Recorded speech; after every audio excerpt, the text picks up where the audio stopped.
let's settle a few points about the American election, shall we? Just quickly.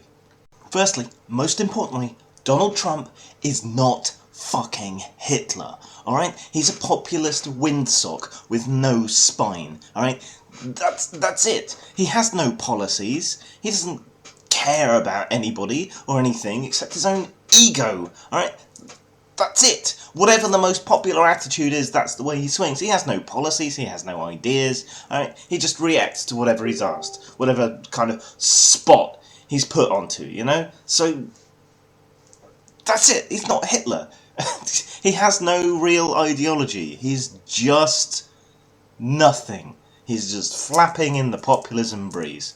Alright? And if he does get into power, everybody will oppose him. He will get fuck all done, and anything he does try to get done won't be a policy. It'll be whatever he thinks people want. Then that's it. And that's all he is. Nothing. Nothing. On to Bernie Sanders. Bernie Sanders is not Lenin, alright? He's not Marx, he's not Mao, he is not Ho Chi Minh, he's not any of these things. He is a democratic socialist. Of course, that's a hard sell in the States, because you guys think liberal means socialist, you think socialist means communist, and you think communist means totalitarian dictator. None of which is true. What he is advocating is a move to a more sort of European style of democratic socialism, and considering pretty much any European country you care to mention has a higher standard of living than the US, better medical care and everything else, that's not such a bad thing, really. Okay? I understand it's a hard sell in the US, you've got some really hardcore libertarians there. You know, as an anarchist, I'm not a huge fan of the state myself, but I'm also a pragmatist, and I recognise that that's probably the best way to organise a large society that we have at the moment. So, okay, he has some horrible people who are aligned with him, who are genuinely Marxists and so on, because they see him as being the closest thing to their ideals. Just the same as on the other side, you've got actual fascists and so on backing up Donald Trump. The morons who back either side don't really reflect on the people at the head. But yeah, personally, I would choose Sanders because he represents a more European point of view. But the important thing to take from this is he's not Karl Marx, okay? He's not a communist, he's not a totalitarian, he is a democratic socialist. That's all. And he's got some cunts behind him. Same as any other candidate you care to mention, there will be cunts. Clinton is not going to be some kind of massive sea change. If you want that, you want Sanders, right? If you want business as usual from either side, then Clinton's the one you're going to choose. But business as usual, has that gone particularly well over the last few years? Has it? Obama's been the most reasonable president in God knows fucking how long. Could he get anyone to work together? No. Right? Hillary is your standard corporatist candidate moving forward. This is business as usual. This is establishment politics. Nothing really will change. You know, we'll move the chairs around a little bit.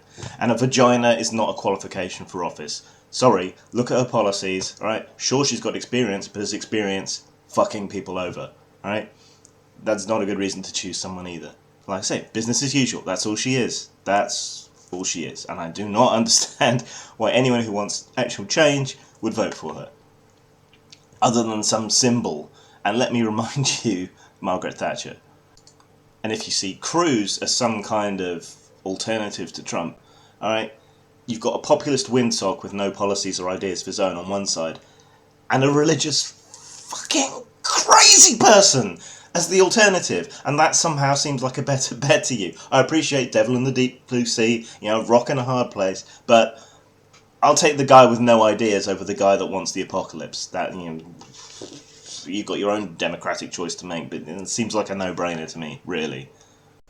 And let's get something else really crystal fucking clear here, right?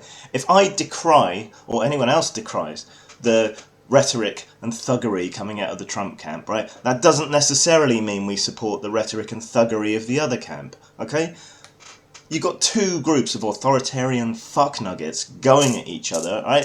It's like Aliens versus Predator. Whoever wins, we lose, alright? There is functionally no difference between the horrific racists backing Trump and the horrific racists of Black Lives Matter on the other side. They are both fucknuts, okay? Alright, decrying one side doesn't mean you support the other. You know, I'm sat here, I'm not even in the middle, I'm a hard left guy, and I'm looking at these people and, Jesus Christ, these people are cunts. Both sides.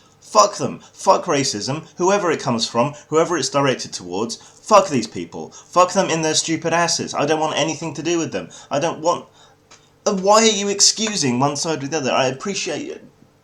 Alright, Trump fits the narrative of this. Oh, worse than Hitler. And even the right's turning against him or whatever. But that doesn't mean you give a free pass to these fucknuts on the other side. Alright?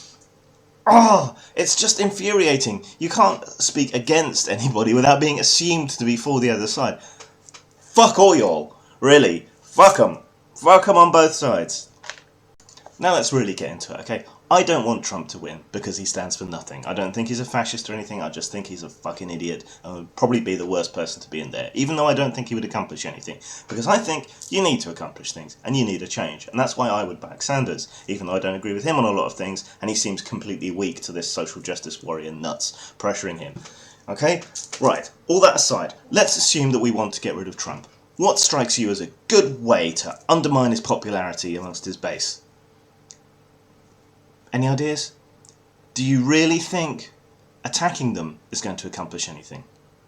Do you really think attacking him is going to accomplish anything? Or is that going to play into the idea that goes around on that side that, you know, the world is degenerating and that there's all these thugs and Marxists and, you know, all the rest of it causing problems and that, yeah, there's a black criminal element that's targeting stuff. Do you think, you know, attacking him, attacking his rallies and so on is going to counter that narrative at all? Or is it going to play right into it and support his base?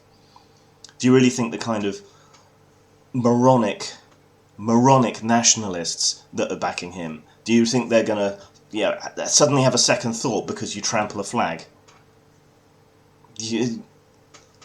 Are you fucking retarded? Alright? If you don't want him to be popular, if you don't want to play into his narrative, or the narrative of his supporters anyway, you have to do something different. Like the silent protest, the standing protest. That stuff was good. Yeah, that worked, because then when people attacked you, that made them look bad. You do this, you're playing right into it. Alright, you're giving him support. The more media attention you give him, the better he does.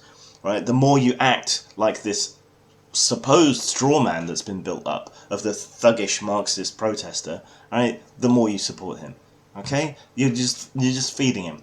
Nobody who's attacking him seems to understand, alright? They don't trust the media. Even their own media now. So if you attack him on any news show or any news site, nobody is going to trust it. They don't even trust their own media now. Okay, they don't even trust their own partisan media. Alright, even Breitbart, you know, there's people getting fired and so on because nobody trusts them. Nobody trusts any of the media because they're all clickbait and everybody knows it. You know, it's just, that's not going to work. Political attacks from the establishment, they're not going to work either, because people have lost faith in the establishment. So, you know, you attack Trump, they just think, well, he must be right, because he's got all these people shaken up. That's not going to work. These protests aren't going to work. The only thing that really is going to work is exposing its followers for the fucknuts they are, by allowing them to be violent, or ignoring him. Starve him with the oxygen of publicity, because that is really what such an egotist wants. Okay? So if you just ignore him, do the bare minimum reporting, bare minimum talking about it, you're not even worth our time if you're a protester, yeah, that will suck some of the air out of him. But it's probably too late to do that, and you did the stupidest, worst thing you could possibly do if you wanted to undermine Trump. That's you, that is.